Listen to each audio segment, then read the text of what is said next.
Olá, amigos. Este é mais um Revista DBO em Foco. As marcas de fogo nos bovinos atentam contra o bem-estar animal e causam prejuízos à atividade.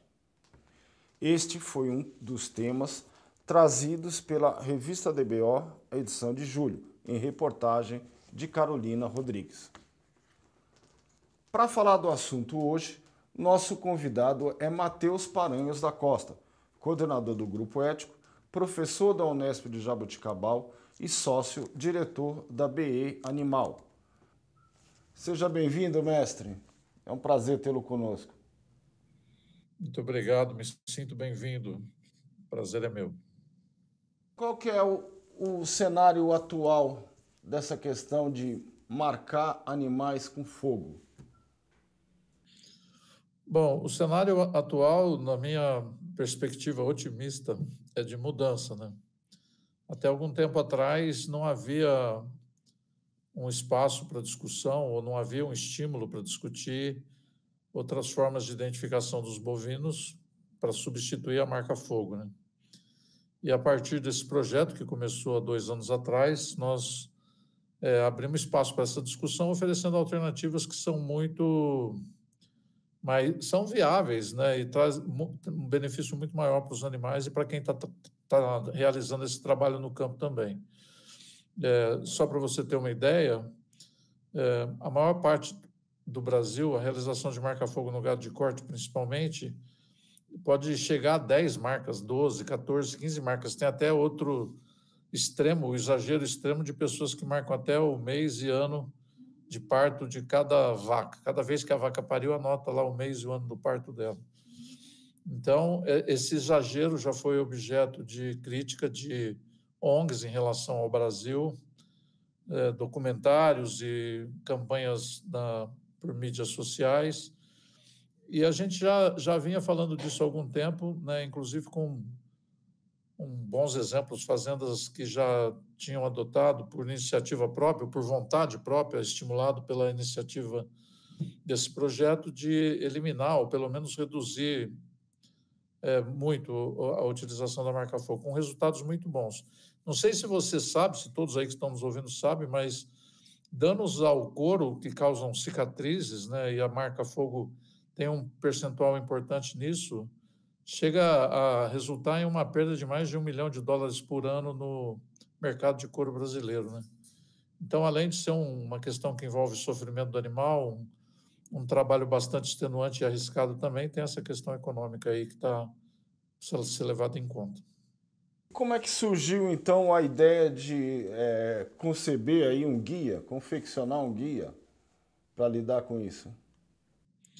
Todas essas iniciativas, o guia é um dos produtos que nós entregamos no final do projeto, dessa primeira etapa do projeto. O projeto não terminou completamente, terminou uma etapa, vai continuar com a ideia de expansão, principalmente em termos territoriais, de avançar para as diversas regiões do Brasil aí onde essa prática é comum, né?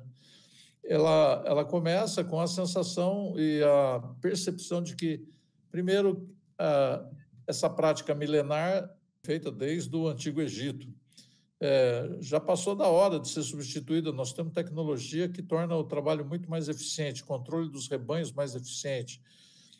Isso envolve desempenho, controle sanitário, rastreabilidade, né? E nós, trabalhando com bem-estar animal, obviamente percebemos a agressão que é uma queimadura de terceiro grau. Não é uma. Esse é um ponto que tem que ser importante. Não é uma marca-fogo. A gente, muitas vezes, a fazenda quer deixar a marca da fazenda, nós não temos nada contra isso, né? Mas são inúmeras marcas, ou um número grande de marcas. Por exemplo, o mais frequente, nós vamos encontrar aí animais sendo marcados para mês e ano de nascimento, são 4 marcas. Identificação individual, são mais 4 ou 5 marcas, nós já estamos falando de 8 a 9 marcas. Em alguns casos, eles ainda recebem a marca da fazenda, 10 marcas. Então, se a gente diminuir isso, e a maioria das fazendas que está adotando o conceito do projeto Redução da Marca Fogo reduziu de 12, 10 para uma, né?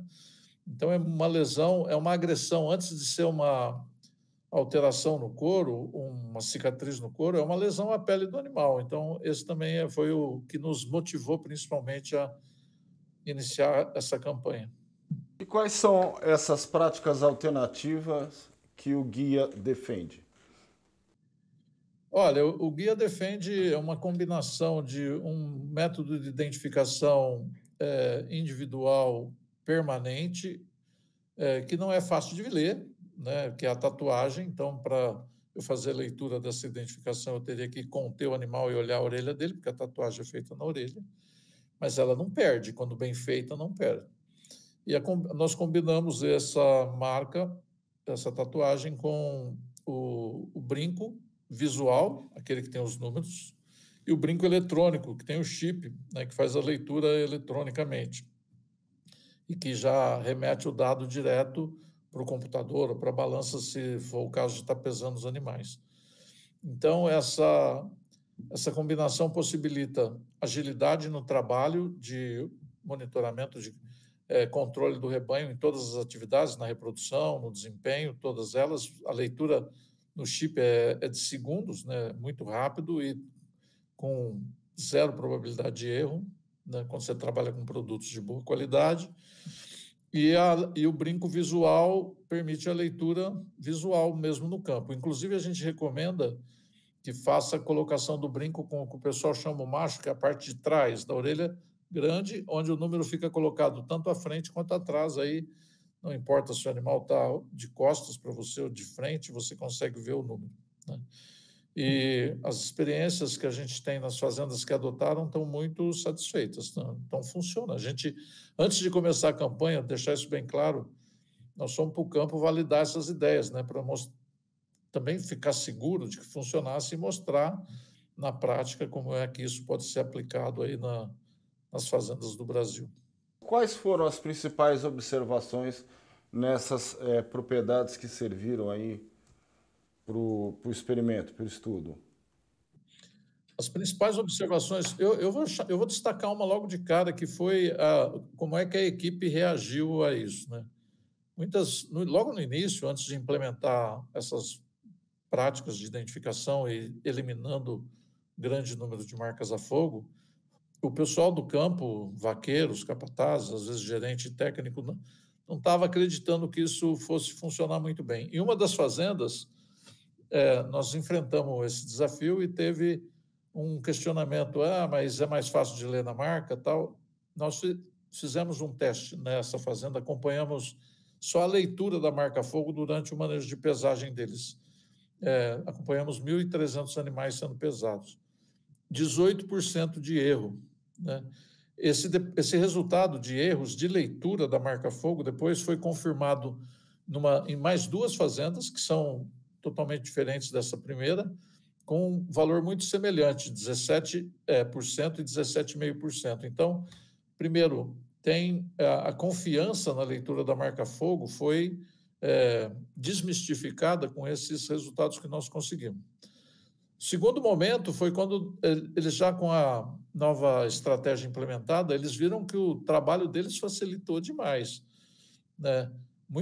É muito extenuante aplicar a marca fogo, principalmente quando são muitas marcas e muitos animais. No caso de gado de corte, é muito frequente acontecer isso.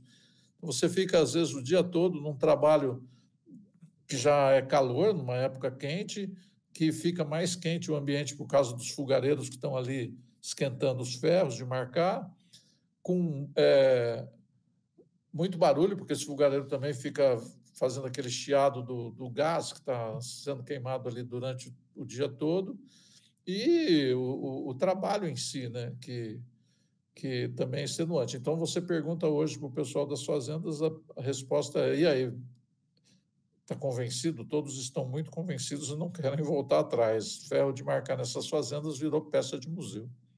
Uma questão de custo, porque a primeira coisa que o pecuarista olha é o bolso, né? Isso. Então, 2.000 fêmeas, 2.000 animais, ele paga o peão todo mês e ele vai lá e queima o animal. Se ele tiver que comprar 2.000 chips, por exemplo, é diferente. Como é que é o argumento? O argumento é muito simples, eu vou te dar números, né? A Fazenda das Palmeiras, doutor Antônio Campo, meu proprietário, depois que começou com essa nova prática de identificação, me mandou uma mensagem assim: um trabalho que eu demorava 6 horas, hoje eu estou fazendo em 4. Então, se você multiplicar esse tempo que você está economizando por todos os manejos que você tem na tua fazenda, que não necessariamente são diários, mas são frequentes, você não está fazendo um gasto, você está fazendo um investimento, porque você tem economia de tempo. Se você tem economia de tempo, você também tem um ganho econômico, porque são horas de um humano lá trabalhando, né, desenvolvendo esse trabalho, que se ele não está ali, ele pode fazer outra coisa, você tem um melhor aproveitamento da força de trabalho da fazenda e muito menos erro no controle. Eu te pergunto, e pergunto para quem estiver nos ouvindo, né, o que significa 18% de erro no controle de qualquer negócio? Né? Isso é falta de controle, isso não é ter controle, entendeu? E foi isso que nós notamos lá quando o registro, a leitura e o registro da informação estava sendo feito com base na marca fogo. Por que o senhor trabalha com a ideia de redução das marcas de fogo no lugar de debelar? Bom, primeiro, eu acho que essa é uma questão estratégica, entendendo a realidade do Brasil, né? Se eu sair com a proposta de acabar, de eliminar a marca fogo, eu vou encontrar uma resistência muito maior. A gente encontrou alguma resistência na redução, no caso da eliminação seria muito maior. Mas também tem um aspecto prático. Eu vou dar 2 exemplos aqui práticos, né? O primeiro deles, que é o argumento mais usado, é que é o abigeato, o roubo de gado. Então o pessoal fala: você não tem marca da fazenda, rouba o gado, se encontra um gado aí no caminho, a polícia não sabe que é meu, tal. Então esse é um argumento. É um argumento que para mim não é muito válido, porque gado marcado ou sem marca é roubado. Isso não tem, pelo menos não na minha perspectiva, ter um efeito positivo na redução, por exemplo, do roubo de gado. O segundo argumento, que eu acho que é mais relevante, é quando, principalmente, vou dar um exemplo prático também, o pessoal da Agropastoril Rio Corrente, ele faz a cria no Pantanal e sobe com o gado para o Planalto, em Coxim. E ele faz isso a pé, comitiva. E, óbvio, no meio do caminho, são 7, 8 dias de marcha, algum animal entrevera, entra em uma fazenda ou em outra, se não tiver a marca dele, não sabe de quem que é aquele animal que está lá. Então, também tem esse argumento, né, que encaixa em muitas condições de criação, o gado que vai para o vizinho, nós não temos absoluto controle que o animal não vai atravessar uma cerca ou desviar do lote do rebanho que está sendo conduzido durante uma marcha. Então, a marca garante passa essa noção de propriedade, de quem é o dono do animal. Depois, às vezes, alguém encontra e fala: tem um gado teu aqui, vem buscar. Isso é comum acontecer nas fazendas aqui do Brasil Central. Eu acompanho seu trabalho há bastante tempo, né? E sei do pensamento que o senhor defende, assim como hoje também da sua equipe na BE Animal. Como que o senhor avalia, eu acredito que já se vão aí 20 anos sistematicamente, como o senhor avalia as reações dos produtores a esse novo pensamento? Olha, desde o começo a gente teve adesões, sempre tem um produtor mais progressista, né, e outro que tem um pouco mais de resistência às mudanças, né?